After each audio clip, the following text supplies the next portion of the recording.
Now, there's popular ideas about African slavery in America. There's one group that says white people are the worst because of African slavery and all white people should pay for it exclusively. White people.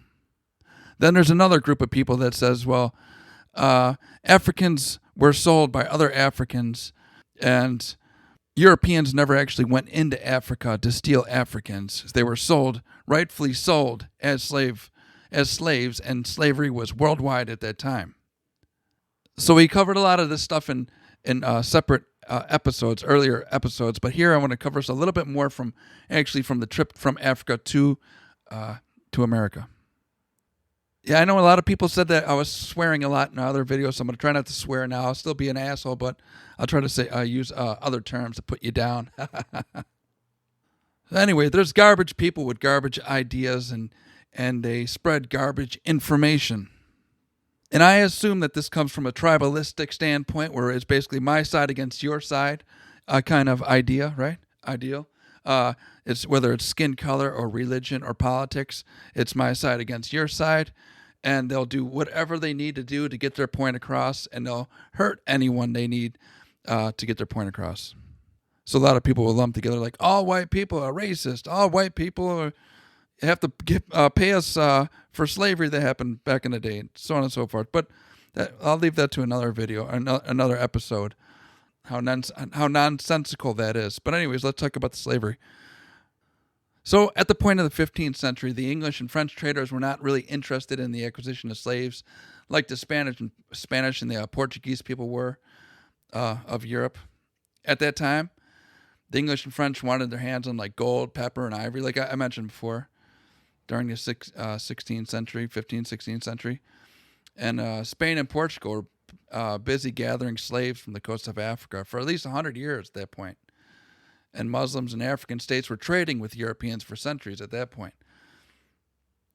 Remember, Muslims were conquering lots of parts of Europe at that time. And so they were bringing a lot of those slaves with them and then trading them and selling them and so on and so forth from these other European states.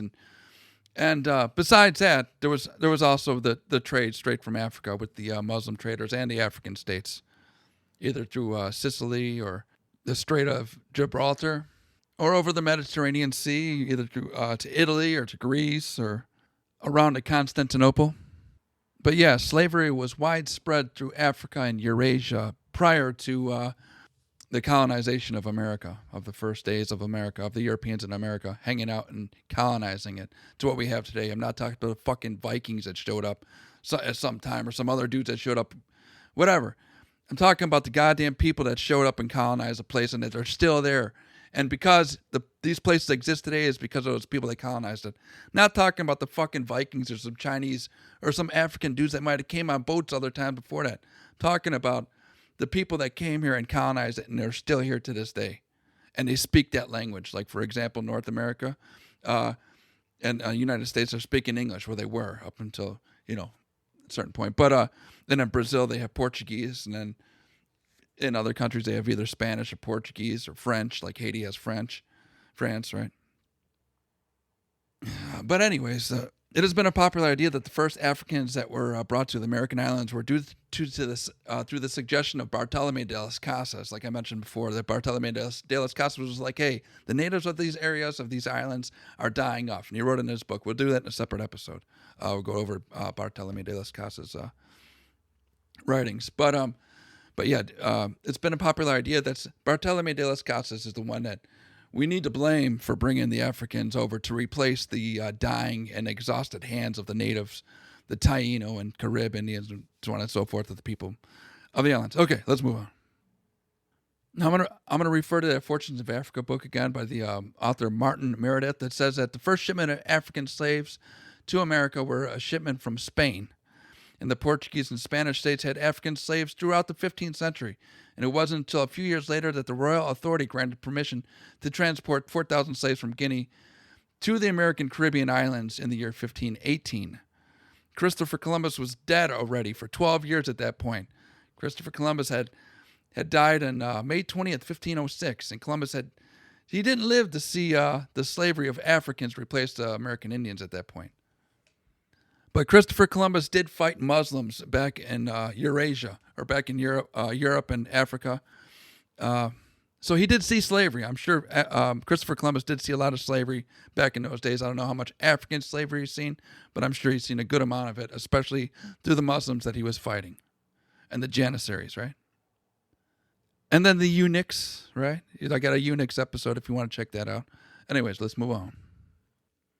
So yeah, Martin Meredith says that the first Africans were brought from Spain to the American islands. And I think this was around the year 1510. Yeah. 1510. Okay, let's move on. 1510. Yeah, the first slaves were brought from Spain to the American islands, the American region in the year 1510. And it wasn't until a few years later. They came straight from Europe. And it wasn't until a few years later where I just mentioned that then they started going to Africa to get slaves straight from the border to America. So if anybody's ever wondering like what it was actually like for the first Africans to make it to the Americas, well, they weren't straight from Africa to here. They were straight from Africa to Europe, and how long they were in Europe before they came to the Americas. But there's another episode I have where I quoted some events when they gathered Africans in Africa, and I said that every account would be somewhat of the same, and it was just a bunch of Africans weeping and throwing themselves on the ground and so on and so forth. There was no peaceful like, hey, we're gonna steal you from your place and then take you to somewhere else and you're gonna work from us and be happy. It ain't gonna happen. That never happened. So basically, they took these guys from Africa and then brought them to Europe and then brought them to the Americas. That was the first batch, and then the second batch was like I said, 4,000 slaves from Guinea to the American Caribbean islands. So there were thousands of slaves by the end of the 16th century in the American islands, before the United States even had colonists yet. And around the same time that Spain was doing that, Portugal started to transport African slaves to the Americas as well. Pedro Alvarez Cabral came to Brazil in the year 1500, and then he started a sugar plantation and exhausted the native hands and so on and so forth, right? And replaced it with Africans. Some decade or two into their visit there. But not all the Africans came from the Europe or the coast, like I had mentioned. There were times that the Europeans went inland Africa to acquire these slaves. Cadamosto, he went into Africa, into the town, and he was given some slaves later. And he wrote all about it, and I did some episodes on it. You could check out those episodes if you'd like to do some research. If you don't want to, then you can just sit there and stare at the wall, you bastards. But then there's this guy named John Hawkins, who he was a guy that used to raid European ships for slaves, and he also bought coastal slaves and so on and so forth. He was just an entrepreneur type dude, and sometimes really successful entrepreneurs are the kind of guys that are like snakes, right? And they kind of rob other people, and that's basically what this guy was doing.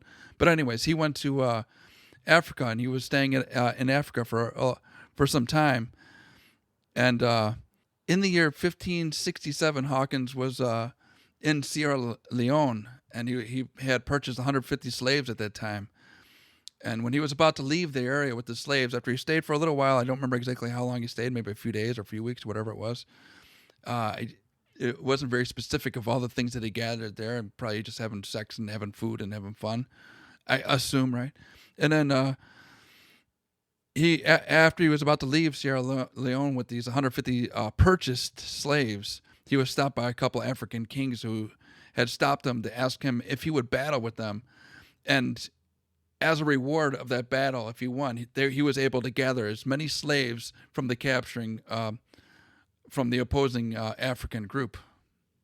It was the king of Sierra Leone and the king of the Castros, and they came up to him and they're like, hey, dude, you're going to go help us fight these other kingdoms that are near us here. And if you kick their ass, you get to keep all the slaves or all the people that you defeat in battle. And he's like, okay, sounds like a deal. And this was in the year 1567. Yes, before America was colonized in 1607, or the 1619 project. But Hawkins then went to attack the local African tribes with some 200 Englishmen invading an area of some 8,000 people. And through this fighting, they obviously won the battle, and Hawkins gained 470 African slaves from this battle. So he brought them to the American islands in the Caribbean. So there's two cases right there I just told you about where the Europeans went inland to gather African slaves. It wasn't very coastal. And as the years went on in the American islands or in the Americas, the popularity of gathering Africans for slavery got up to the point where they were transporting approximately 4,000 people annually to the Americas. I'm really trying to make a really short video here, and it seems like I'm already at 12 minutes. Damn it, I got to shorten these up. I'm going to have to edit some of this out. I have to make shorter videos, like small topics, just so you nail down on one topic and get a lot of information instead of brushing and giving a general view of like this happened and bam, we're here now. A decade later or a century later. We're just zeroing in on like little topics here. Anyways, that's it for this episode. Subscribe if you want. Share with your friends and enemies. For this episode, I just wanted to talk about how the first Africans came as slaves to the Americas and the reasons and the years and so on and so forth. And they came from the coastal towns. They came from Europe, and they, so I had a little bit of clarity of what happened at the very get-go. And it was basically to bring relief for the natives that were exhausted in the Americas. There's a lot more to it, but we're going to put that into other episodes. So I just wanted to zero on just this one topic. There's a particular kind of people I know. You know who they are. They will downvote thumbs down on this video, which tells YouTube not to share it. Go fuck themselves. And so you need to share this video because they won't, because they'll screw up the algorithm, so on and so forth. It is what it is. So, anyways, that's it. Share this with your friends and your enemies. Adios.